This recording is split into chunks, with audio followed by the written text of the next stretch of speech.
Shalom, selamat pagi Bapak Ibu Saudara yang dikasihi oleh Tuhan. Puji Tuhan, hari-hari ini cuaca sangat panas sekali ya. Sangat panas. Dan saya berharap Bapak Ibu tetap sehat walafiat. Puji Tuhan. Mari kita berdoa sebelum kita merenungkan firman Tuhan. Bapak, terima kasih buat penjagaan, perlindungan, buat kesehatan yang Tuhan berikan dalam kehidupan kami. Dan kami percaya itu semua karena anugerah Tuhan. Itu semua karena kebaikan Tuhan yang Tuhan nyatakan dalam kehidupan kami. Dan kami sungguh menikmati semuanya itu Bapak. Terima kasih, tenangkan dan teduhkan hati dan pikiran kami, supaya kami bisa merenungkan firman-Mu dengan baik Tuhan. Biarlah Roh Kudus terus bekerja dalam kehidupan kami, memberikan hikmat kepada kami. Di dalam nama Tuhan Yesus, haleluya, amin. Puji Tuhan, puji Tuhan.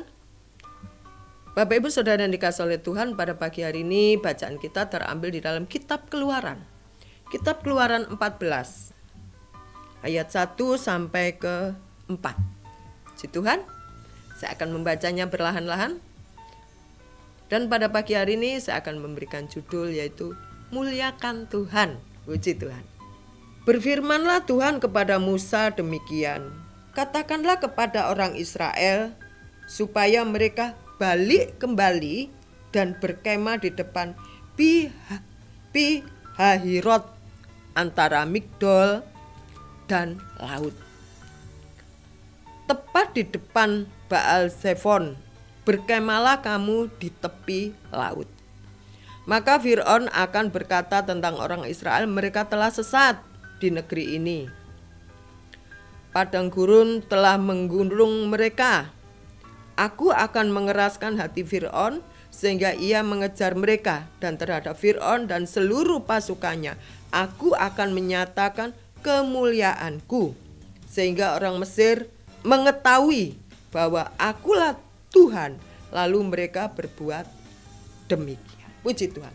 Bapak Ibu Saudara yang dikasihi oleh Tuhan, kalau kita mendengar kitab Keluaran, tentu kita tahu bahwa bangsa Israel sedang menuju ke tanah Kanaan dari Mesir, di mana mereka dalam posisi, tetapi mereka sebagai budak di Mesir. Lalu Musa membawa mereka keluar ke tanah perjanjian, yaitu tanah Kanaan. Dalam perjalanannya Tuhan berfirman, katakanlah kepada orang Israel supaya mereka balik kembali.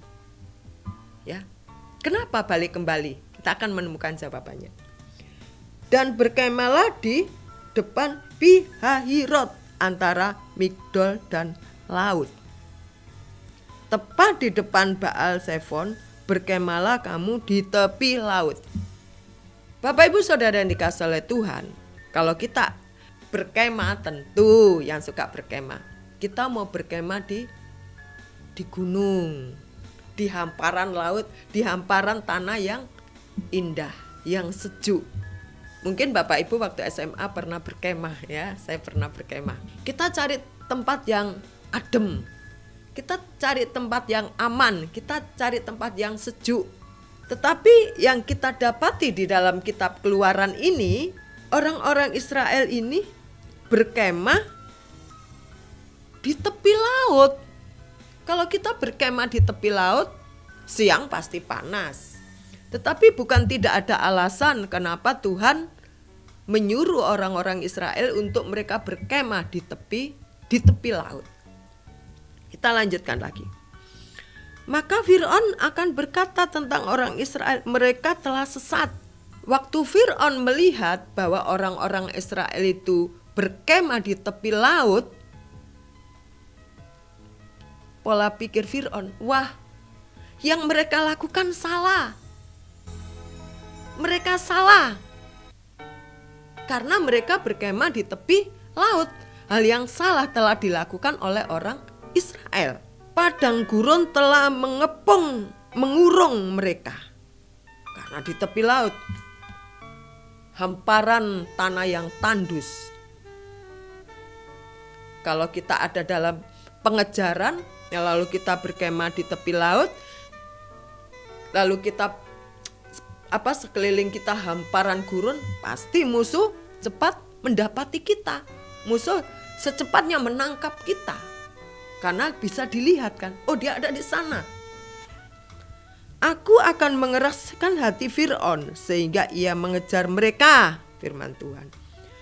Dan terhadap Fir'aun dan seluruh pasukannya, aku akan menyatakan kemuliaanku, firman Tuhan mengatakan. Bapak Ibu Saudara dikasih oleh Tuhan, Tuhan menyatakan kehendaknya kepada orang-orang Israel. Apa yang kamu lakukan, mungkin orang-orang Israel menuruti, mematuhi perintah Tuhan. Hatinya berpikir, kok Tuhan membawa aku untuk berbalik ya. Lalu kita disuruh untuk berkemah di tepi laut. Bagaimana ini? Ya. Bagaimana ini? Bukankah Tuhan itu akan melindungi aku? Tetapi sekarang Tuhan menghadapkan aku dengan suatu salah, karena mereka akan cepat ketangkap. Waktu orang-orang Israel dilihat oleh Fir'aun, menurut pandangan Fir'aun mereka itu tersesat. Mereka ada dalam kebingungan. Pasti mereka panik. Kalau panik kocar-kacir. Apa yang ada dalam pikiran orang-orang Israel ternyata tidak benar. Karena sesungguhnya Tuhan ingin menyatakan kemuliaannya terhadap orang-orang yang dipimpin oleh Fir'aun. Bapak Ibu, terkadang kita juga pernah mengalami seperti orang-orang Israel ini. Kondisi yang tidak baik, kehidupan yang menekan kita akan bertanya, Tuhan, Engkau di mana? Tidakkah Engkau melihat aku? Tidakkah Engkau tahu kondisiku, kondisi keluargaku? Tuhan, Engkau di mana? Tetapi sesungguhnya Bapak Ibu, bukankah Tuhan punya maksud yang indah dalam kehidupan kita? Karena rancangan Tuhan bukanlah rancangan kita. Jalan Tuhan bukanlah jalan kita. Kehendak Tuhan bukanlah kehendak kita. Kita sudah merasakan, kita sudah melihat dahsyatnya Tuhan memberikan pertolongan dalam kehidupan kita. Kalau kita hitung, ada pujian Pentakosta yang mengatakan, hitung berkatmu satu-satu, hitung semua janganlah lupa, hitung semua satu persatu, dan kau lihat cintanya Tuhan semua. Ya. Pujian itu mengingatkan sesungguhnya kita tidak bisa menghitung pertolongan Tuhan, berkat Tuhan dalam kehidupan kita yang sudah kita nikmati, yang sudah kita rasakan. Bapak Ibu, kita jangan sampai terjebak dengan menyamakan kehendak Tuhan dengan takdir. Karena kehendak Tuhan dengan takdir itu beda. Takdirku sudah begini kok. Ya. Takdirku menjadi orang susah, maaf. Takdirku ini sekarang, jangan. Tetapi kalau Tuhan kehendaki segala sesuatu terjadi atas kehidupan kita, itu Tuhan punya rencana, itu Tuhan punya maksud.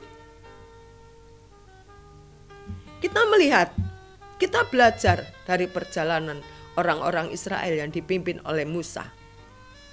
Tuhan suruh kamu berbalik, kamu berkemah di tepi laut. Bukankah itu perhitungan yang keliru, perhitungan yang salah? Tetapi Tuhan mengatakan, aku akan menyatakan kemuliaanku sehingga orang Mesir mengetahui bahwa akulah Tuhan. Lalu mereka berbuat demikian. Saya percaya kita bisa memuliakan Tuhan dengan apapun yang kita bisa kerjakan dan lakukan.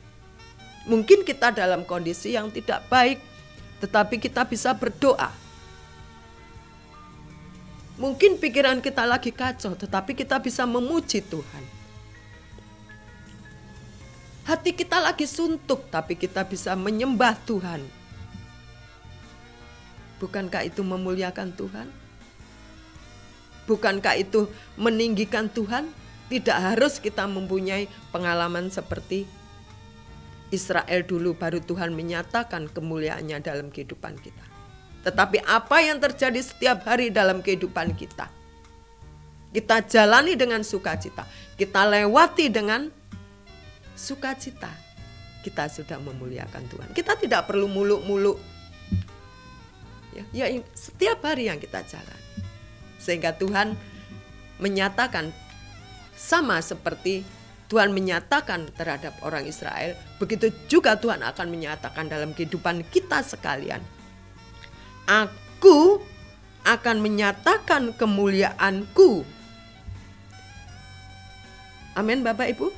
Sehingga orang-orang di sekeliling kita akan melihat bahwa dialah Tuhan kita yang hidup. Amin. Puji Tuhan. Tetap semangat. Tetap mempunyai pemahaman yang benar tentang Tuhan kita. Supaya hidup kita senantiasa bisa memuliakan Tuhan. Puji Tuhan. Mari kita berdoa bersama-sama. Bapa, sesungguhnya kami juga rindu. Bahkan setiap saat kami ingin memuliakan Engkau. Dan pada pagi hari ini, Engkau mengingatkan kami, Engkau memberikan pencerahan kepada kami untuk memuliakan Tuhan lewat apapun setiap hari yang kami jalani, setiap hari yang kami alami Tuhan. Kami tetap bersuka cita. Kami melakukannya dengan penuh sukacita Tuhan. Sehingga kami bisa memuliakan Engkau dengan apa yang bisa kami kerjakan dan lakukan. Kami rindu Tuhan. Kami bisa memuliakan Engkau. Oleh karena itu, berikan hikmat-Mu, pimpinlah kami, tuntunlah kami, sehingga kami menjadi pribadi-pribadi yang memuji Engkau, pribadi-pribadi yang menyembah Engkau, dan menjadi pribadi-pribadi yang memuliakan nama-Mu. Terima kasih Tuhan, di dalam nama Tuhan Yesus kami sudah berdoa. Haleluya, amin. Selamat pagi, selamat beraktivitas, tetap semangat kita dalam memuliakan Tuhan. Haleluya, amin.